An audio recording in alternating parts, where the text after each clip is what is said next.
हम चाहते हैं इस देश में हिंदू और मुसलमान भी ना हो। धर्म के नाम पर लड़ रहे हैं तो इससे भी तो डाइवर्जन हो रहा है।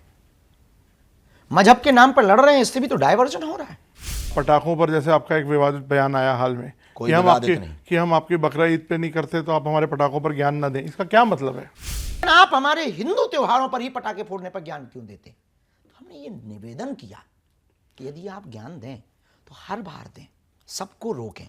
केवल हिंदुओं को टारगेट करेंगे तो उससे हमको भाई जलन होगी। हिंदू खतरे में ही है क्योंकि लगभग 8 राज्यों में हिंदू घट चुका। कट्टरता बढ़ रही है, इसको आप किस तरह से देखते हैं? कट्टरता के नाम पर आप गला काटो, कट्टरता के नाम पर आप मंदिर मस्जिद उड़ाओ, कट्टरता के नाम पर आप भगवानों के बैनर फाड़ो, कट्टरता के नाम पर आप रामचरितमानस को जलाओ, आई एम सेक्युलर, और आप रामायण को जलाओ। कट्टरता के नाम पर आप गाय को काटो और कट्टरता के नाम पर आप राम के होने की सबूत मांगो, तो ये मूर्खता है। मोदी जी से आपके संबंध कैसे हैं? बहुत प्यारे हैं, भाई के रूप में। उन्होंने छोटा भाई शायद आपको बोला, मैं पढ़ रहा था। बिल्कुल बोला, बाएं पकड़ करके बोला। और दावी के ऐसा प्रधानमंत्री देश को मिलना बहुत मुश्किल है। बंगाल में आपने बोला कि जब तक दीदी रहेंगी मैं नहीं जाऊंगा, इस पे बताइए। तो हमने ये कहा है कि दीदी जी अगर आप नहीं देंगी तो फिर जब दादा आएगा तब आएंगे। लोगों ने हमारी चमक देखी है, लोगों ने हमारा चलना देखा है, संघर्ष नहीं देखा। कितनी रातें हम सोते नहीं हैं ये दिखाई नहीं पड़ता, कितने दिनों तक भोजन नहीं कर पाए ये किसी ने नहीं देखा।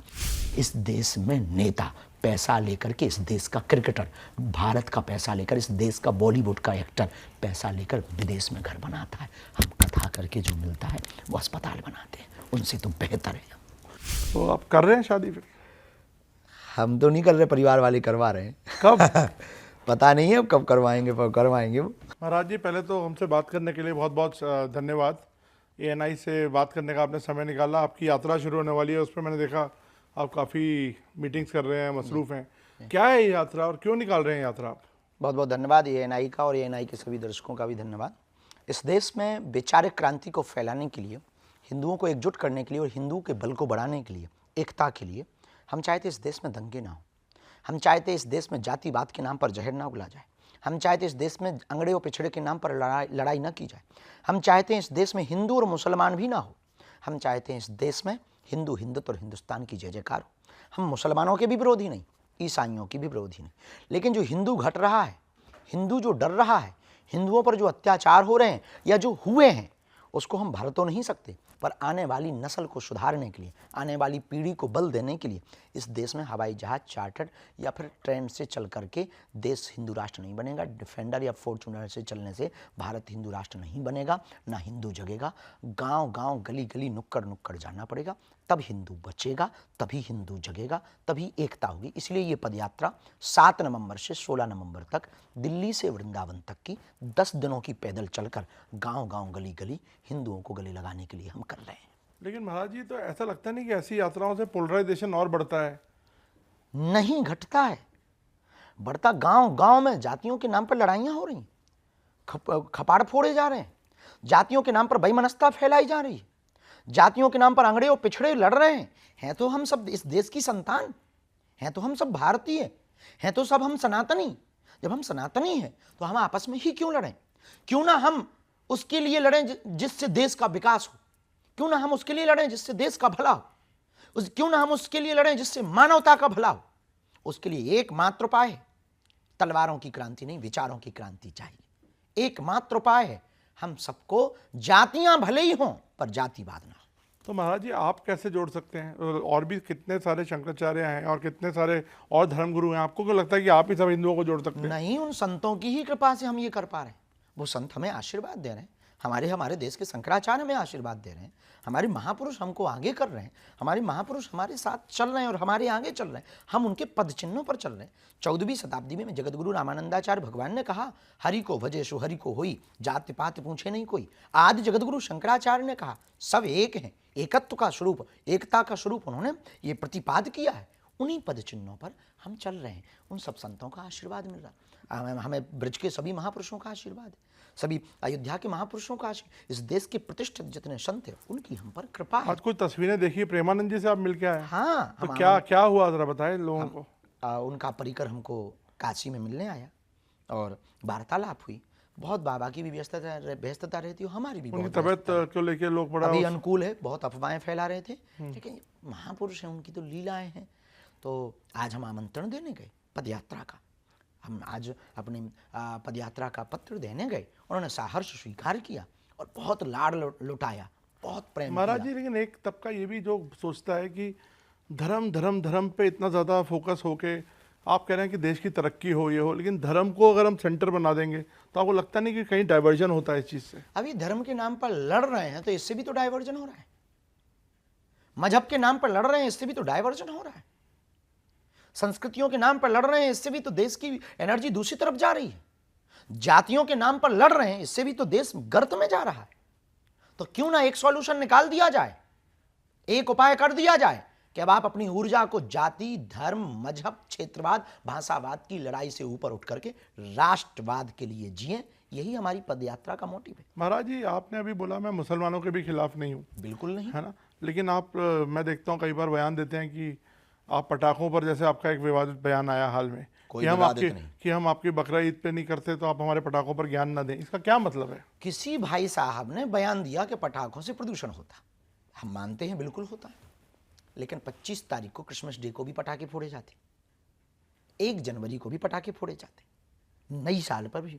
गाजा अभी लड़ रहा है, बम से भी प्रदूषण हो रहा है। रूस यूक्रेन लड़ा, उससे भी प्रदूषण हुआ। कोई नेता जीतता है, पटाखे फोड़ते हैं, उससे भी तो प्रदूषण होता है। देश में क्रिकेट जीतते हैं, पटाखे फोड़ते हैं, उससे भी तो प्रदूषण। लेकिन आप हमारे हिंदू त्योहारों पर ही पटाखे फोड़ने पर ज्ञान क्यों देते? तो हमने ये निवेदन किया कि यदि आप ज्ञान दें तो हर बार दें, सबको रोकें। केवल हिंदुओं को टारगेट करेंगे तो उससे हमको भाई जलन होगी, खुन्नस होगी कि आप हमको टारगेट कर रहे हैं, हमारे हिंदुओं के त्योहारों को आप डिमोशन करना चाहते हैं, उसको डिमोटिवेट करना चाहते हैं हिंदुओं के उत्साह को। नहीं, कोई बोलता है आई लव मोहम्मद, तो उससे क्या दिक्कत है? या आई लव महादेव, तो क्या दिक्कत क्या है? बिल्कुल भी दिक्कत नहीं, हमने तो सपोर्ट किया, आई लव मोहम्मद होना चाहिए, पर आई लव महादेव भी हो तो आपको दिक्कत ना हो। और दूसरी बात, सर तन से जुदा कर देंगे ये बयान भी ना हो। ये देश के कानून के खिलाफ है, ये देश के संविधान के खिलाफ। आप हमारे सभी अब तक के दिए हुए वक्तव्य को देखिए, हमने सिर्फ एक ही बात कही है, हम तलवारों की लड़ाई पर भरोसा नहीं करते, विचारों की लड़ाई पर भरोसा करते। लेकिन आप महाराज जी, आप अच्छा काम ही कर रहे हैं कि सबको संगठित कर रहे हैं। आपने बोला कि आप मुसलमानों के साथ हैं, जो हिंदू रेडिकलाइजेशन जो बढ़ रहा है उसको आप किस तरह से देखते हैं? इसको हिंदी में बताओ आप। हिंदू का जो जिसे बोलते हैं कट्टरता बढ़ रही है, इसको आप किस तरह से देखते हैं? देखिए, कट्टरता में यदि किसी की हिंसा नहीं है तो वो कट्टरता ठीक है। कट्टरता का मतलब हिंसा नहीं है, कट्टरता का मतलब है खुद को प्रोटेक्ट करना, खुद को प्रोटेस्ट करना, खुद को सुरक्षित करना। किसी के खिलाफ बोलना मूर्खता है, अपने पक्ष में बात रखना कट्टरता है। लेकिन यदि कट्टरता के नाम पर आप गला काटो, कट्टरता के नाम पर आप मंदिर मस्जिद उड़ाओ, कट्टरता के नाम पर आप भगवानों के बैनर फाड़ो, कट्टरता के नाम पर आप रामचरितमानस को जलाओ, आई एम सेक्युलर, और आप रामायण को जलाओ, कट्टरता के नाम पर आप गाय को काटो, और कट्टरता के नाम पर आप राम के होने की सबूत मांगो, तो ये मूर्खता है। ये कट्टरता नहीं है, ये मूर्खता है। कट्टरता का मतलब है खुद को सुरक्षित करना, कट्टरता का मतलब है अपनी संस्कृति का प्रचार करना। ये संविधान का लॉ है कि आप अपनी संस्कृति, अपने सनातन, अपनी जो भी आपका मानने की परंपरा है, उसका प्रचार प्रसार स्वतंत्र रूप से कर सकते, यही कट्टरता है।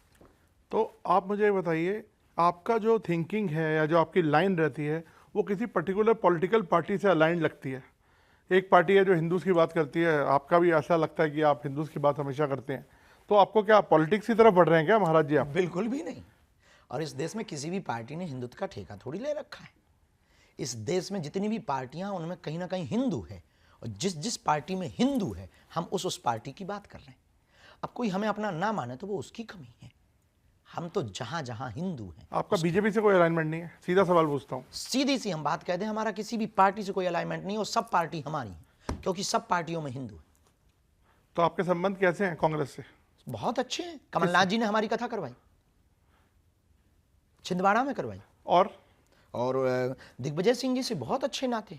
और लेफ्ट में जैसे जो वामपंथ है उससे किससे आपकी जाति थे? वामपंथी हमारी नज़र में कोई है नहीं, सनातनी हमारी सब नज़र में। और मोदी जी से आपके संबंध कैसे हैं? बहुत प्यारे हैं, भाई के रूप में। उन्होंने छोटा भाई शायद आपको बोला, मैं पढ़ रहा था। मैंने बिल्कुल बोला, बाएं पकड़ करके बोला, और दावी के ऐसा प्रधानमंत्री देश को मिलना बहुत मुश्किल है। इतना बड़ा विजन और मिशन, इसलिए नहीं हम ऐसा कह रहे हैं कि उन्होंने हमें भाई बोला, हम इसलिए कह रहे हैं कि वो सिर्फ देश के लिए सोचते हैं। और यदि ऐसा कार्य किसी भी पार्टी का प्रधानमंत्री करता तो भी हम उसके लिए बोलते, क्योंकि हम सत्य के पूजक हैं। तो किसी उनकी व्यक्ति आपको के क्या नहीं। चीज़ें जो हैं मुख्यतः अच्छी लगती हैं? राष्ट्रवाद, प्राथमिकता, राष्ट्र के प्रति समर्पित, बहुत अद्भुत। भारत का विजन मिशन 2047 का देखना, बहुत अभूतपूर्व। दुश्मन के घर में घुस करके मारना, बहुत अभूतपूर्व।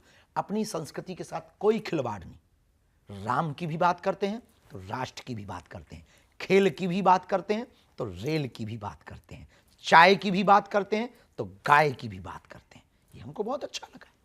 और ये कहना हमें बहुत, इसमें हमें कोई किंचित, ये इन आप माननीय प्रधानमंत्री नरेंद्र मोदी जी की स्थान पर कोई और होता उनके जैसा करने वाला, तो भी हम यही बोलते। संतों में कोई कंपटीशन नहीं है आपस में? हमारा खुद का नहीं है, बाकी का पता नहीं। नहीं, आप मतलब कई बार कई संतों ने ये जाहिर किया है कि लड़ाई तो है संतों में भी आपस में। होती है आदिकाल से, आज से थोड़ी है। विश्वामित्र जी की थी, आपको याद नहीं है? वशिष्ठ जी विश्वामित्र जी की। अब तो कलयुग चल रहा है तो होगी, ये पक्का है। हमारा निजी किसी से कंपटीशन नहीं, कोई हमसे मान रहा हो तो वो महापुरुष। तो राजनीति तो आप कह रहे हैं आप दूर हैं, कोसों दूर है नहीं, राजनीति से। कोसों से पहले शुरुआत से ही है, ये हमारा काम ही नहीं है, हमारा काम अलग है जी। तो बंगाल में आपने बोला कि जब तक दीदी रहेंगी मैं नहीं जाऊंगा, इस पर बताइए कुछ। ऐसा कुछ नहीं, हमने कहा दीदी के यहाँ पर हमको दूसरी जगह की परमिशन नहीं मिली, जिस जगह मिली थी वहाँ पानी भरा था, दूसरी जगह मिली नहीं। तो हमने ये कहा है कि दीदी जी अगर आप नहीं देंगी तो फिर जब दादा आएगा तब आएंगे। स्वामी जी एक और बात, महाराज जी लेकिन हाँ, हम एक बात कह दें, हम बंगाल जाएंगे। तो वो बात सही थी या ये बात सही है? दोनों सही है। बंगाल जाएंगे, हमने ये कहा, कब जाएंगे ये थोड़ी कहा है। तो आप मुझे एक बार बताइए महाराज जी, पहले हम देखते थे कि जो साधु संत हैं बड़े सिंपल, मतलब पहाड़ों पे तपस्या करते थे। अब आपको हम देखते हैं आप प्राइवेट जेट में घूमते हैं, बड़ी बड़ी शादियों में जाते हैं। अंबानी की शादी में शायद आपको हमने देखा। बिल्कुल गए। तो ये शिफ्ट क्यों हो रहा है? बिल्कुल और भी शिफ्ट और एक बात बताइए, क्या इतने जो आराम, ऐशो आराम वाली जिंदगी और इतनी ग्लैमर जब संतों के साथ जुड़ जाए, आपको लगता है फिर पहली थोड़ा? बात तो साधु सिंपल ही होना चाहिए, और हम बहुत सिंपल हैं। दूसरी बात, रही बात चार्टर्ड की, तो वो आपकी श्रद्धा है कि आप हमें चार्टर्ड पे लेके आए। आप बैलगाड़ी पे लेके आएंगे तो हम मना नहीं करेंगे। तीसरी गए बात, आप कभी बैलगाड़ी में कहीं? बिल्कुल गए हैं। और आपको हम कह दें कि एएनआई को हम एक वीडियो का विजुअल भेजना चाहते हैं कि जलगांव में जब हमारी कथा हुई है, और कथा में जब पूरे में पानी भर गया है तो बैलगाड़ी से चल के गए, उसका वीडियो नेट पर डला हुआ है, और कृपा करके वो जरूर देख लें। और हम पैदल भी चलते हैं, 160 किलोमीटर पैदल भी चले। पिछली पदयात्रा बागेश्वर धाम से ओरछा तक की हमने पैदल की, तो हम पैदल भी चलते हैं, हम बैलगाड़ी पे भी चलते हैं, और हाँ, हम गाड़ी पे भी चलते हैं, और चेला बढ़िया मिल जाए तो चार्टर्ड पे भी चलते हैं। अब आपकी श्रद्धा है, आप बड़ी वाली हवाई जहाज भेजो तो हम उस पर भी आएंगे। दूसरी बात, हम आराम के लिए साधु नहीं बने, हम स्वादु नहीं हैं, साधु हैं पक्के वाले। दूसरी बात, चमक धमक में आना या आपसे संवाद करना या कपड़े पहनना, ये चमक धमक, ये ऐसो आराम नहीं कहलाता है। कई बार माया में फंसे हुए व्यक्ति को समझाने के लिए माया के अंदर घुस करके उसको समझाना पड़ता है। आपको जवाब देने के लिए हमको सोफा पे बैठना पड़ेगा, तब जवाब दे पाएंगे। यदि हम मंच पे बैठ जाए, आप नीचे, तो आपके अंदर से क्वेश्चन नहीं निकलेगा, ईगो हर्ट हो जाएगा। तो हमें आपको तो ये लॉजिक है, हमें आपको छीलना है, तो क्या उपचार है? स्टूडियो में बैठ करके, सोफा पर बैठकर आपको जवाब दें। चौथी पांचवी बात, तपस्वी साधु वो भर नहीं है कि जो केवल तपस्या कर रहा, जो केवल तपस्या कर रहा वो अपना आत्मकल्याण कर रहा, लेकिन जो समाज में आकर के हिंदुत्व, सनातन या सेवा का कार्य कर रहा, वो लाखों लोगों का भला कर रहा। तो जीवन में दो रास्ते हैं, स्वांतः सुखाय, खुद का आनंद, और दूसरा अपने साथ साथ दूसरों को आनंद देना। हम उस रास्ते पर, लोगों ने हमारी चमक देखी है, लोगों ने हमारा चलना देखा है, संघर्ष नहीं देखा। कितनी रातें हम सोते नहीं हैं, ये दिखाई नहीं पड़ता। कितने दिनों तक भोजन नहीं कर पाए, ये किसी ने नहीं देखा। हम जब पैदल चले, किसी ने नहीं देखा। आज हम जब गालियाँ सहते, कोई नहीं देखता। आज हम जब तनाव सहते, झंझट सहते, कोई नहीं देखता। झूठे आरोप, एलिगेशन हम जब सहते, कोई देखने नहीं आता, ना कोई साथ देने आता, उल्टा कमेंट करता और पोस्ट करता और गाली बकता। कि बाबा तो सब ऐसे ही होते हैं, फिर भी अपनी मुस्कुराहट नहीं छोड़ी, फिर भी अपना कॉन्फिडेंस नहीं छोड़ा, फिर भी अपना काम नहीं छोड़ा, फिर भी हिंदुत्व नहीं छोड़ा, फिर भी सनातन का कार्य नहीं छोड़ा, फिर भी दीनहीन बेटियों का विवाह नहीं छोड़ा, फिर भी हाँ, इस देश में नेता पैसा लेकर के, इस देश का क्रिकेटर भारत का पैसा लेकर, इस देश का बॉलीवुड का एक्टर पैसा लेकर विदेश में घर बनाता है, हम कथा करके जो मिलता है वो अस्पताल बनाते हैं, उनसे तो बेहतर है। बहुत अच्छा आपने समझाया, काफ़ी चीज़ें क्लियर हो गई मेरे भी माइंड में। मोदी जी ने जो आपसे आपके वहाँ आए थे, कैंसर अस्पताल का जो इनाग्रेशन किया था, तब हम कहीं हाँ, भूमि पूजन भी किया था, और उन्होंने कोई पर्ची निकाली थी आपकी शादी की। ये बताइए कुछ अब थोड़ा लाइटर नोट पे। जी, वो जो कक्ष बना था पीछे, उसको ग्रीन रूम कहते शायद, तो वहाँ पर बैठे थे, तो प्रधानमंत्री जी भी, हमारी माता जी भी बैठी थी, तो माता जी से कहा था उन्होंने, बहुत सहजता से माता जी से कहा, माँ मैं भी आपका बड़ा बेटा हूँ, चिंता मत करो, मैं इनका बड़ा भाई हूँ, अब इनकी चिंता तुम मुझ पर छोड़ो, और क्या चिंता है, आज मैं भी हनुमान दादा का आशीर्वाद लेकर आया हूँ। अच्छा, शादी की चिंता है, मैं भी आज पर्ची खोल रहा हूँ, इनकी शादी होगी। ये बात थी। तो आप कर रहे हैं शादी फिर? हम तो नहीं कर रहे, परिवार वाले करवा रहे हैं। कब? पता नहीं है अब कब करवाएंगे, पर करवाएंगे वो। इस पे तो पूरा देश जानना चाहता है कि हाँ, लेकिन इस देश में हमारे इस मुद्दे से ज़्यादा और भी बड़े मुद्दे हैं। हिंदू राष्ट्र का मुद्दा है, बेरोजगारी का मुद्दा है, शिक्षा का मुद्दा है, स्वास्थ्य का मुद्दा है, लेकिन पता नहीं। बहुत अच्छी बात है कि आप सारे जो ये गंभीर मसले हैं इनको लेकर साथ चल रहे हैं, और इनके सॉल्यूशन भी आपके पास हैं, तो ये एक अच्छी चीज़ है। ये सबसे बड़ी दिक्कत है, कोई मानता नहीं। नहीं नहीं, आपकी जो फॉलोअरशिप है वो तो मतलब मुझे लगता नहीं अभी आज के डेट में बहुत लोग ऐसे होंगे जिनको नहीं होगी इस तरह की फॉलोअरशिप। भगवान की कृपा है, वो सब हमारे हाथ में। तो सर, जब आपको लोग भगवान बोलते हैं तो आपको कुछ अजीब लगता है या? बिल्कुल नहीं, हम भी लोगों को भगवान बोल देते हैं।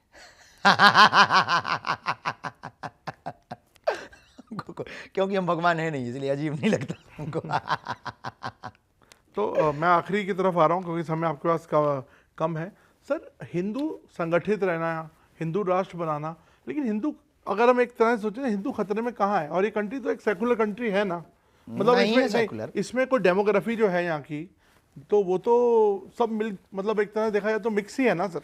हिंदू सेकुलर कंट्री नहीं है, बनाई हुई है। नंबर 2, हिंदू खतरे में ही है क्योंकि लगभग 8 राज्यों में हिंदू घट चुका। हिंदू खतरे में ही है, कोसी कला में सन 2012 में एक विशेष मजहब के व्यक्तियों के द्वारा हिंदू बेटियों को नंगा किया गया था। नंगा। हिंदू खतरे में ही है, नूह और मेवात में हिंदुओं को जलाया गया। हिंदू खतरे में ही है, बिट्टू बजरंगी जिसने यात्रा प्रारंभ की थी उसके भाई को जलाया गया। हिंदू खतरे में ही है, रामचरितमानस को सड़क पर जलाया गया। हिंदू खतरे में ही है, जम्मू कश्मीर से पलायन होकर के हिंदू भागे। हिंदू खतरे में ही है कि हिंदू पंजाब, हिंदू पश्चिम बंगाल, हिंदू केरल, हिंदू असम, हिंदू त्रिपुरा, हिंदू मेघालय में हिंदू होने पर गर्व नहीं कर पा रहा। हिंदू खतरे में ही है, संख्या हिंदू की घट रही है, वो 6 से 22% पहुंचने की कगार पर है और हम 90 से 80 के नीचे आ गए। मेरा आखिरी सवाल महाराज जी, ये क्रिकेट हमने आईपीएल सुना था, हमने इंटरनेशनल क्रिकेट भी सुना, ये सनातन लीग क्या है? और आप बैटिंग करते दिखेंगे उसमें, ऐसा सुनने में आया। हमारे ज्येष्ठ भ्राता श्री धर्मरत्न पूज्य श्री शांति दूत देवकीनंदन ठाकुर जी के मन में एक विचार आया कि उन्होंने जो हमको दूरभाष पे बताया कि हम एक ऐसा कार्य करना चाह रहे हैं जो थोड़ा अलग हो, और भीड़, बाढ़ और जो बहुत अभी त्रासदी हुई उससे प्रभावित लोग हैं, उनके लिए हम कुछ करना चाह रहे हैं।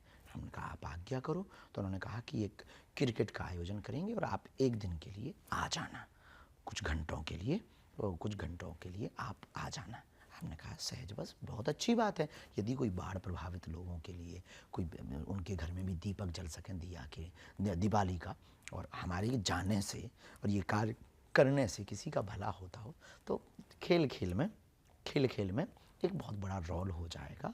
और वैसे भी क्रिकेट हमको पसंद है। तो सनातन क्रिकेट का क्या रहेगा फॉर्मेट, आपको कुछ आइडिया? सनातन क्रिकेट का शायद धोती कुर्ता का फॉर्मेट रहेगा, अपनी विचारधाराओं को पहुंचाने के अलग अलग माध्यम और ये होते हैं। कब हो रहा है इसके लिए 18 तारीख को है। 18 तो आप यहाँ खेल रहे हैं इसमें? हम जा रहे हैं, हम खेल रहे हैं। वैसे भी हम क्रिकेट खेलते हैं। हमारा पसंद। महाराज जी बहुत बहुत शुक्रिया, आपने हमसे बात की, धन्यवाद। और आपकी यात्रा अच्छे से निकले। और आप भी आइए, एनआई परिवार का सादर आमंत्रण है 7 नवंबर से 16 नवंबर तक। जी धन्यवाद। बहुत बहुत धन्यवाद।